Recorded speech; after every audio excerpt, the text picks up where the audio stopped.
He was Hitler's first chauffeur, an original member of the SS, a veteran of the beer hall Putsch, and he was in prison with Hitler, Hess and the others at Landsberg. But his life didn't follow the pattern that it did for various other early Nazis who went on to high positions in the Third Reich. He rose early, but then, through the strange combination of politics, loyalty, relationship and race, he was pushed aside, only to return decades later in a very different Germany, where he lived quietly, running a small business, but no longer talked about the past. This is the full story of Emil Maurice, including the part few ever hear is 30 years in post-war Germany. Emil Julius Gumbel Maurice was born on the 19th of January 1897 in Munich into a family of respectable artisans. His father, Elias Maurice, worked as a fine mechaniker, a precision mechanic and watchmaker, at a time when Munich's handicraft sector flourished. The family belonged to the lower middle class, with roots in Bavarian artisan guilds. Their genealogy contained a detail that would later carry immense political weight. Through his paternal line, Emil descended from Franziska Popp, identified in 19th century Munich civil records as of Jewish origin, and from the Hamburg theatre director Geli Maurice, Charles Maurice Schwarzenberger, who was also of Jewish background and who had been born in France and who had emigrated to Germany, hence the French surname Maurice. In Wilhelmine Germany, this was socially inconsequential. In the SS of the 1930s, it would become explosive. Emil completed secondary school, apprenticed as a watchmaker, and then served in the Bavarian army from 1917 to 1919, although he was fortunate enough to avoid active combat in the First World War. When he returned home, Munich was a city shaken by revolution, the short-lived Soviet Republic, brutal counter-revolution, and constant political violence. This atmosphere pushed the young Maurice towards the nationalist paramilitary milieu forming around the remnants of the Freikorps and the early right-wing parties. On the 1st of December 1919, Maurice joined the small German Workers' Party, the DAP, which soon renamed itself the National Socialist German Workers' Party, NSDAP. His party membership number was 594, counting from 501. So Hitler, 555, was just a few weeks, in fact, in the party earlier than Maurice. It was in these early meetings that he first met Adolf Hitler, beginning a personal friendship and political association that would define his early life. Maurice later fought in Upper Silesia in 1921, aligning himself with the nationalist combat organizations that provided the human material for the nascent Nazi movement.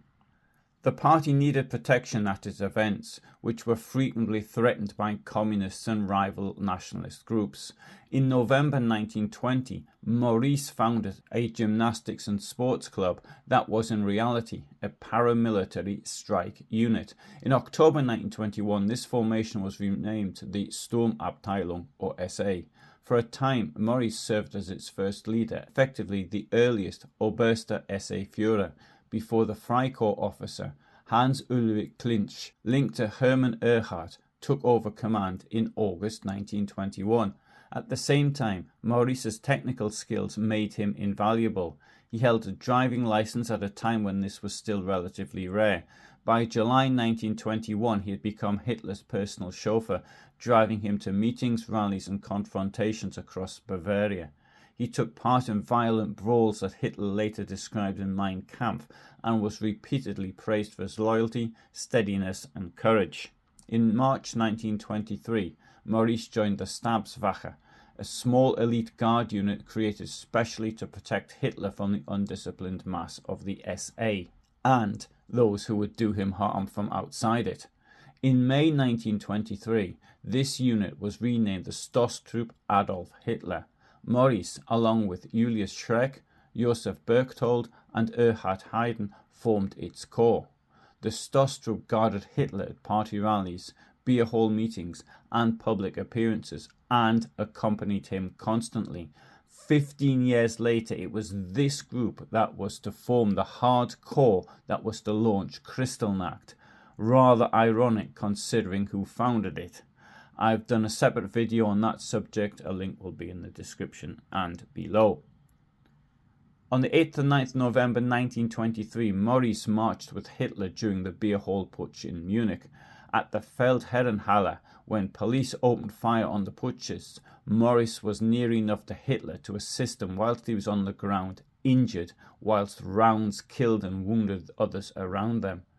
After the failed coup attempt, he was swept up in the prosecutions that followed. In the so-called Little Hitler trial in April 1924, he was convicted of aiding high treason and sentenced to 15 months imprisonment, a rather pathetic sentence given the number of innocent people killed. He served several months in Landsberg Fortress in the privileged fortress section, where Hitler, Hess, Kriebel and the other putschists were housed together under relatively comfortable conditions. Contrary to what it might sound like, fortress confinement was more like that of a private club, with other prisoners acting as servants and cleaners. The food was good, and Hitler grew fat there. Popular literature later claimed that Hitler dictated parts of Mein Kampf to Maurice during this imprisonment. Hitler was up until very late at night banging away at his typewriter, and then, during the day, would bore those around him reading parts of it to them. It seems that only Rudolf Hess was supportive enough to listen to it, and thus became known as Hitler's secretary. But no doubt Hitler tried the same on Maurice and the others as well. They weren't so interested in listening to it. After his release and the refounding of the Nazi Party in 1925, Hitler ordered the creation of a new, trustworthy bodyguard. Julius Schreck organized a Schutzkommando that soon evolved into the Sturmstaffel and, on the 9th of November 1925, into the Schutzstaffel or SS. Hitler registered as SS member number 1. Emil Maurice received SS number 2. In formal terms, this made him one of the founders of the SS, though real operational leadership lay with Schreck and later with Himmler. Maurice resumed work as Hitler's chauffeur in 1925, once again becoming a permanent presence at Hitler's side, accompanying him to rallies, meetings and private social gatherings. This renewed closeness ended abruptly in connection with Hitler's half-niece. The story goes that in December 1927, Maurice informed Hitler that he was romantically involved with Geli Raubal, who, by then, was living in Hitler's Munich apartment. Hitler, who was emotionally possessive and intensely jealous where Geli was concerned, reacted with fury. He forbade the relationship, demanded that it end at once, and dismissed Maurice as chauffeur soon afterwards. He also removed him from the intimate household circle. Maurice, though still personally loyal, was never again allowed such proximity. When Geli Raubal committed suicide in Hitler's flat on the 18th of September 1931, rumours spread that she'd continued to see Maurice in defiance of her uncle. Whatever the truth of these rumours, the affair had already broken his path to further advancement. I have my doubts over this alleged affair between Geli Raubal and Emil Maurice, for reasons that I'll come to later. But of course it might have happened, I don't know, I wasn't there. If you're interested to know more on the death of Geli Raubal and all the theories, let's call them, around it, then I've done separate videos and there will be a couple of links in the description and below.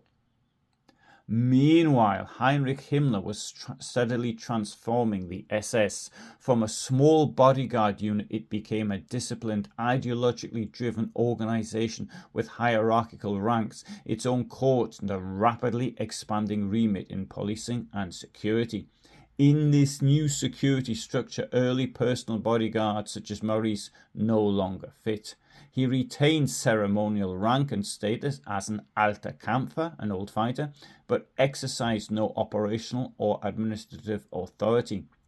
Claims made in early post-war literature that he participated in the purge of the SA leadership at Bad Weisse in June 1934, possibly even shooting Edmund Heines, I think unlikely. His role in those events, if any, was marginal. The defining crisis of Maurice's later career arose not from his conduct, but from his ancestry. In 1935, Himmler's Race and Settlement Main Office, RUSHA, required all SS officers to submit genealogical documentation proving Aryan lineage back to 1800 and for senior officers to 1750. When Russia, RUSHA, examined Maurice's file, it discovered his Jewish great-grandparents, Geli Maurice and Franziska Popp. Under SS racial doctrine, this classified Emil and his brothers Karl and Fritz as Vierteljuden, one-quarter Jews. Himmler seized the opportunity. He regarded Maurice as politically negligible and personally inconvenient, and moved to have him and his brothers expelled from the SS altogether.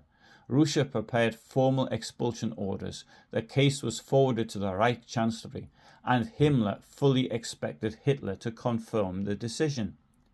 Instead, Hitler did the opposite. He intervened on behalf of Emil Maurice. On the 31st of August 1935, he issued a written order overriding the Russia ruling. Emil Maurice and his brothers were to remain in the SS. They were informally declared honorary Aryans, a status used in a handful of politically motivated exceptions. The decision humiliated Himmler and contradicted the SS's own racial statutes at a moment when he was trying to consolidate his authority. This is the reason why I find the story about the affair with Geli Raubal to be challenging. I'm not claiming it didn't happen. I am, however, suggesting that if it had, then Hitler might not have declared the Maurice brothers to be honorary Aryans. The price of this protection was high. Maurice and his brothers were forced into permanently honorary non-operational status. They were barred from promotion, barred from leadership posts, and barred from any participation in SS or police activity. In effect, their SS careers ended in 1935, even though their membership numbers and uniforms were retained. Paradoxically, this saved them from involvement in the later criminal structures of the SS. They never served in the Waffen-SS, never worked in the camp system, never held policing or SD posts. The conflict between Himmler and Maurice is a revealing case study of the internal contradictions of the regime. On paper, the SS racial code was absolute. In practice, it could be overturned by a stroke whenever Hitler's personal loyalties demanded it. Himmler attempted to use the racial regulations to remove a man he saw as politically obsolete and ideologically unsuitable, branding Maurice a security risk because of his ancestry. Hitler's intervention made clear that even in the supposedly racially pure SS, the Führer principle, the primacy of the leader's will, trumped ideology. In the long term, the case damaged Hitler's moral authority within his own organization. It is perhaps the clearest documented example of Hitler directly contradicting the racial laws that the SS claimed were non-negotiable. Emil was not the only Maurice affected. His brothers Karl and Fritz followed somewhat trajectories. Both were born into the same Munich artisan family and trained in mechanical or technical trades. Through Emil's influence, they joined the party in the SS, but like him, they never held operational commands, nor did they occupy positions in the police, the SD, or the Waffen-SS. When Russia discovered the family's Jewish ancestry, both Karl and Fritz were swept into the same classifications as quarter Jews. Hitler's intervention kept them in the SS on paper, but in purely honorary status. They continued to work in workshops and technical occupations in Munich throughout the Third Reich, avoiding any formal involvement in SS operations. After 1945, they reintegrated into civilian life with relatively little legal difficulty. Seen together, The three brothers demonstrate how pre-1933 personal loyalties could collide with later ideological requirements, and how Hitler's decisions could override even central elements of SS doctrine. Despite his marginalization within the SS, Maurice's symbolic value as an early fighter and SS member number 2 continued to be rewarded. In 1933, he was appointed to the Munich City Council as an old fighter and received both the Blood Order and the Golden Party Badge, the regime's highest honours for its early supporters. On the 31st of March 1935, he became engaged to Hedwig Maria Anna Plötz, a medical student and later physician, and they married on the 5th of November 1935 in Munich. At the March 1936 Reichstag election, he became a deputy for constituency 29, Leipzig, and held this seat until 1945. It must, of course, be pointed out that the Reichstag elections only had one party to choose from by then. From 1936, he served as a ministerial director, and on the 1st of April 1937, he was appointed president of the Munich Chamber of Crafts. Within the SS, he was promoted on the 30th of January 1939 to the rank of SS Oberführer, a senior but essentially honorary status in his case. So despite what had happened earlier, he was able to profit from the extreme corruption that existed in the Third Reich. During the Second World War, Maurice served in the Luftwaffe between 1940 and 1942. The available personnel records suggest that he held an officer's rank in a non-combatant or rear area function, probably administrative, technical or logistical, rather than serving at the front. There's no evidence of his participation in combat operations or assignments in occupied territories. After 1942, he appears to have left the military and returned to Munich, where he focused on his watchmaking and jewellery business and on his roles in local commerce and craft administration. He remained a ceremonial Nazi dignitary rather than a key figure in wartime policy. The collapse of the regime in 1945 brought his protected existence to an abrupt end. On the 25th of May 1945, American forces captured him in Starnberg. Because of his early proximity to Hitler, his SS number, his participation in the beer hall putsch, and his public prominence in Nazi Munich, the American authorities regarded him as a person of interest. He was interned in the American network of holding camps, including facilities on the grounds of the former Dachau concentration camp, now repurposed for Nazi functionaries. Over a period of several years, he was interrogated repeatedly. The investigations found that Maurice had had no command functions in the SS, no role in the concentration camp system, and no responsibilities in the SD or the police. His file showed how the Russia ruling and Hitler's intervention had pushed him into a purely honorary role after 1935. During most of the Third Reich, he argued he had spent running a small watch and jewellery workshop in Munich and serving in minor ceremonial and economic posts. Denazification authorities concluded that he bore political guilt, but not direct criminal responsibility. In 1948, a denazification court formally sentenced him as an offender in Category 2, imposing 4 years in a labour camp and the confiscation of 30% of his assets. In practice, he didn't serve the full sentence. After his release, Maurice returned to a very different Munich. The bombed-out city of the late 1940s bore very little resemblance to the Bavarian nationalist stronghold of 20 years earlier. He re-registered his watchmaking workshop with the Munich Chamber of Crafts in 1949, reopened a modest storefront, employed 1 or 2 assistants, and built up a steady local clientele. The economic boom of the 1950s created demand for repairs, household devices, and precision instruments, all of which required the skills he possessed.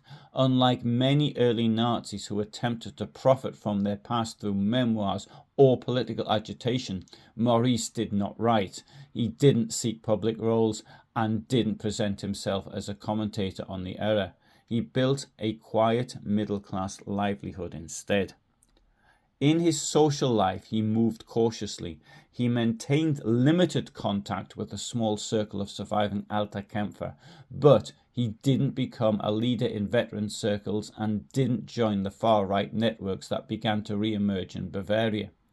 His disputed ancestry made him an awkward figure amongst SS veterans, and many former SS men regarded him with embarrassment or discomfort. Neighbours and business associates later recalled him as polite, formal and reserved. He rarely spoke of politics and avoided situations in which his previous role might be discussed. His wife Hedwig remained outside politics and continued her medical career. They lived in a modest flat near his workshop. The broader context of the Federal Republic worked in his favour. West Germany in the 1950s concentrated on reconstruction and economic recovery. Bavaria became conservative but firmly democratic, and many former Nazi Party members slipped quietly back into civilian life.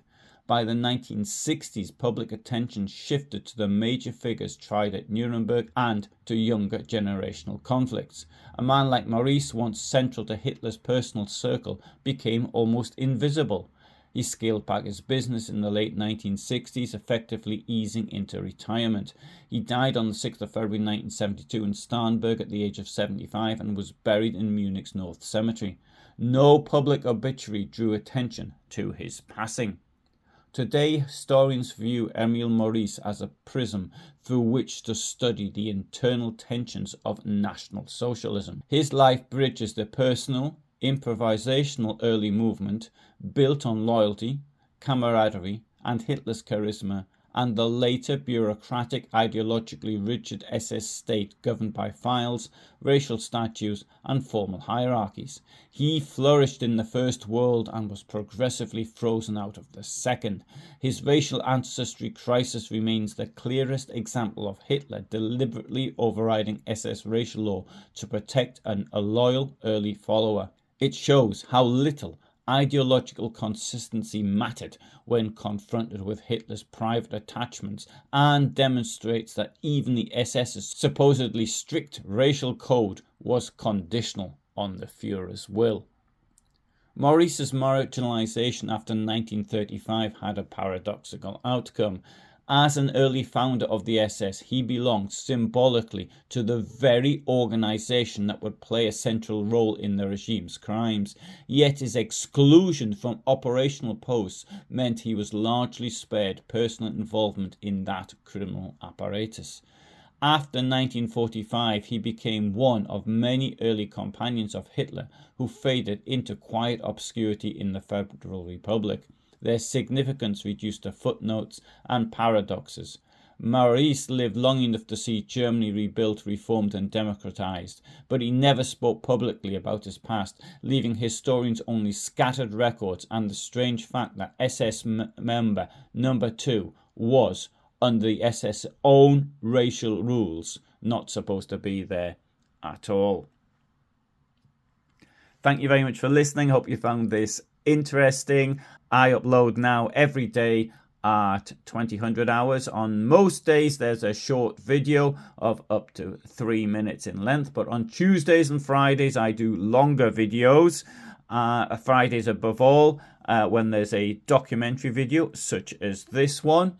I also do live talks as well, and occasionally there are videos of me walking around some historic place and speaking off the top of my head. I also offer channel membership, and there are currently more than 800 members only videos. Membership costs £5, $6 or €6 per month, and so it gives you lots of videos. Thanks again, all the best from me, and bye for now.